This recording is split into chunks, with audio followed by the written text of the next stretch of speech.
Hi, this is Ryan from SafeEasyTech.com, and today we are going to talk about what you need to know about Netflix. So let's go ahead and jump right into it. So Netflix is an online video streaming platform, and what that means is that it gives you the ability to watch TV shows, movies, pretty much wherever you want. The anytime, anywhere is can be a little misleading for people that aren't tech savvy. So we're going to get into that a little bit later. But before we do, let's talk a little bit about where you can get Netflix. So you can get it on pretty much any device that can connect to the internet that is commonly available. So you can get it on smartphones, whether that be Android, iPhone, Windows. You can get it on your computer. You can get it on your Mac.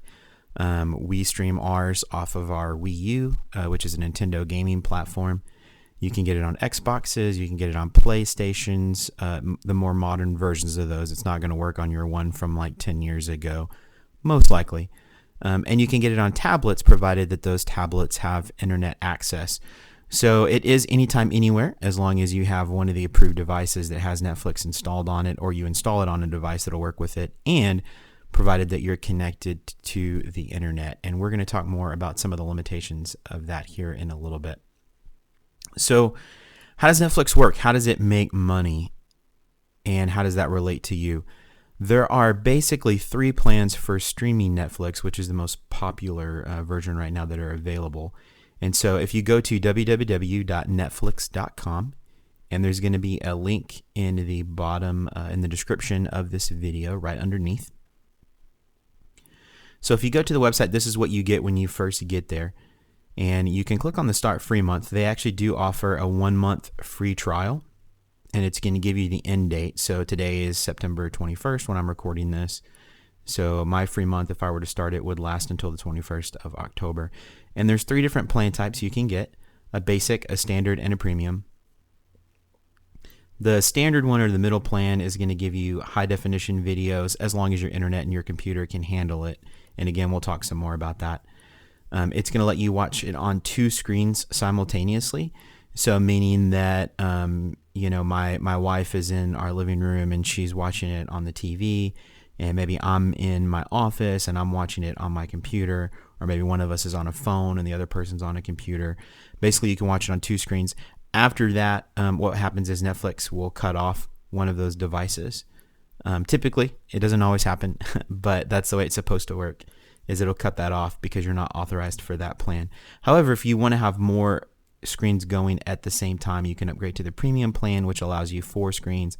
It also allows you Ultra HD, which is sometimes available, depends on the video, and again is going to depend on your internet speed. But all these are going to allow you to access them on any device that will work with Netflix, and it's also going to allow you to watch as much as you want. There's no contract with any of them as well, which is one of the great things about Netflix. So it is a straight up subscription only plan. That's the only option you have. Once your free month is over, you can slide up or down between plans as you want. And you can also cancel whenever you want. It is just a month to month plan. So let's go ahead and jump in and let's take a look at what it looks like once you get everything going. Once you create your account and get logged in here, it's going to ask you to name a profile and get in there. So I'm just going to call this one Test because I already have one called Ryan. Otherwise, I would call it that. And it's going to ask you if it's a kid account or not. So you can see if you check that, it's only going to show you things that are for kids 12 and under. That's pretty accurate. And then you're going to hit continue. And it's going to, it'll go right into it if it's your only profile. We have multiple profiles, so obviously it's a little bit different.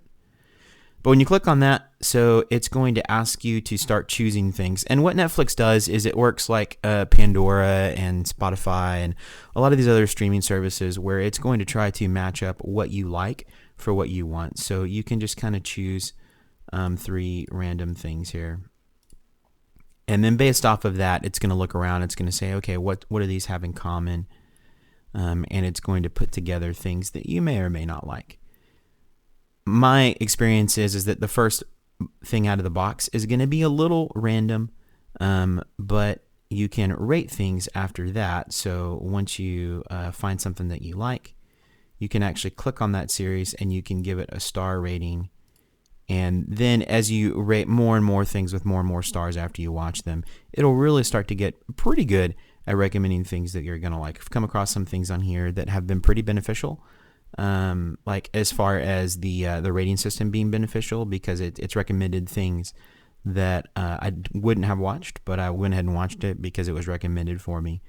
And it turned out to be not too bad of a video. So that's how you get into that. All right, so let's talk safety here. So as far as the subscription service goes, you do have to use a credit card to sign up for the free trial because they obviously want to charge you at the end of it.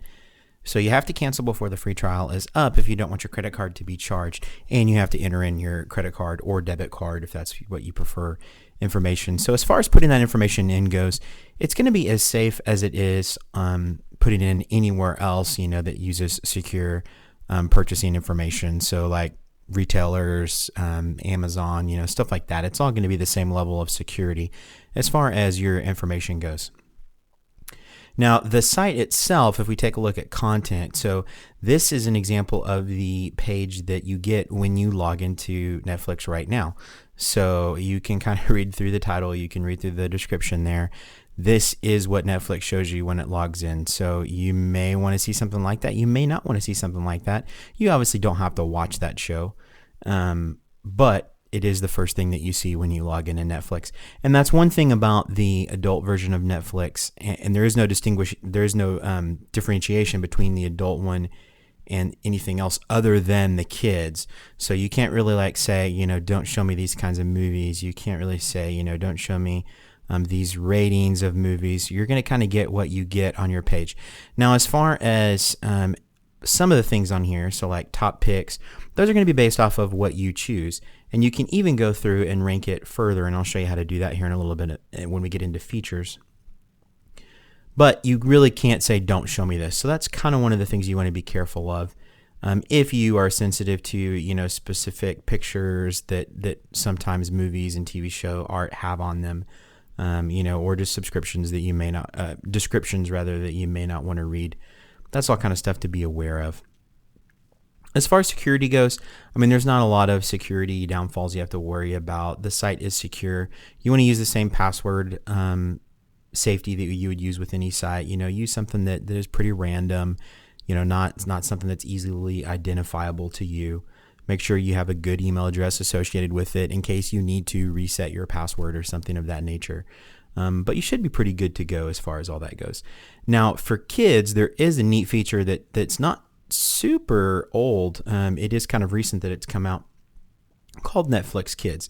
And what that means is you can actually change your profile over to a kid's profile, and you get this instead. Now, the first thing that you may notice is that you don't have the account options. You don't have a switch profile option. It's very limited what you can do in the kids menu. You can watch kids movies that are out, and these are all going to be kids movies or videos or TV shows that are rated for kids. And then you're also going to notice that you've got categories at the top, across the top, where you can choose by character. You can browse categories, and they're all, of course, going to be kid related.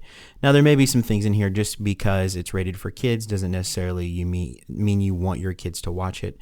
Nightmare Before Christmas would be a prime example of that. Yeah, it's a Disney movie. Not everyone wants their kids to watch that, especially if they're at a younger age.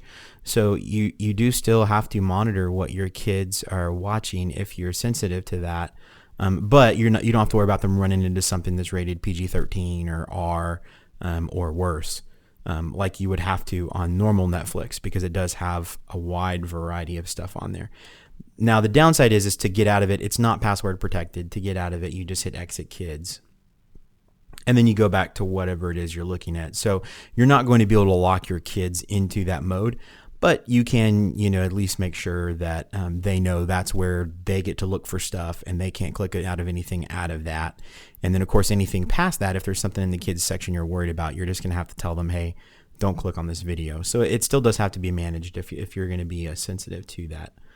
So some of the things that you can do, getting into kind of some tips and tricks here about Netflix. One is to have multiple profiles. So you can click on Manage Profiles anytime you want, and you can add a profile. So you can have something, your spouse can have something. If you have older kids, they can have something, and it's going to tailor those videos to each person as they watch things. So it might be helpful to you, may not be. It will keep up also as well. So if you're watching something that the rest of the family's already seen, but you don't want them to come in and lose where you're at in a series, maybe you're binge watching an old TV series or something, you don't have to worry about someone coming in and taking that. The other thing that you can do in your account here, you can change your plan anytime you want, like we mentioned earlier. You can add on a DVD plan if you want. That's obviously going to raise the cost, but there are some things that you can get a lot of movies through Netflix, pretty much all the mainstream movies that are out, but a lot of those are shipped where you have to get them actually physically shipped to your house. But you can add those plans on if you would like to. You can look at the viewing activity. So this is a great way to monitor and kind of help hold people accountable for what they're watching on Netflix. Although if you have a program like Covenant Eyes or something like that on your computer, it's going to catch anything that's done on a computer. But this is a way where you could go back and look at things that were viewed on a different device, like a gaming console or a phone or a tablet, because it's going to track it for that specific profile, not just for the device itself. And then you can go in and put your playback settings. So this would be if you are maybe you're on a lower data device, like you're using mobile data, like a cell phone data connection, you can go in and lower the quality. Or if you're on a lower home connection and you just don't have all that much, typically I leave mine on auto because I don't have to worry about paying for bandwidth. But you can adjust that as you need to. Which brings us into the kind of system requirements and things to think about as you're using Netflix sections. So one thing to think about is that it does use a lot of bandwidth. So Netflix actually recommends that you have at least a 0.5 megabit connection for download speed at your house or wherever you're accessing it. So at least half a meg down is what you want to get. That's going to be a very basic grainy quality, and you probably wouldn't want to invest in one of the HD price plans if you had that. Another thing to think of too is that when you're in public, Wi-Fi doesn't work as well. So if you're like at a coffee shop or you're at a McDonald's or something like that, that's probably not going to give you the greatest experience for streaming Netflix. So if that's where you're intending on using it, you may want to keep that in mind. You may want to try out the free trial and see if that's going to work for you, because you may not actually be able to watch it a lot of the time because of choppiness, because there's a lot of other people on the network. It really is geared towards you having kind of your own internet connection that you can control. Obviously, we already talked about metered connections. So if you're on a metered connection, like a cell phone or maybe a tablet that's hooked up to a broadband card, you want to watch out for that and make sure that you're not going over your data usage, because just watching one movie could easily go over your entire month's worth of data allotment, depending on what kind of plan you have with your provider. So make sure that you're checking on that first. But other than that, with those things in mind, most computers will run it. Most computers that people would be using now. There aren't a ton of requirements. There are some software requirements. For example, Microsoft Silverlight is a plugin that's required to watch Netflix on your computer. However, it's going to download automatically. It'll sense it and tell you need it, and it should give you a link. So if you don't have that, it should pop up and let you know what you need to do. If you have any other questions, feel free to hit up the comments in the video below here. Or you can also comment on the article page that will be linked in the description as well. And you can read that article. It's mainly just a link to this video, but you can read that on www.safeeasytech.com. And until next time, thanks for watching and have a great day.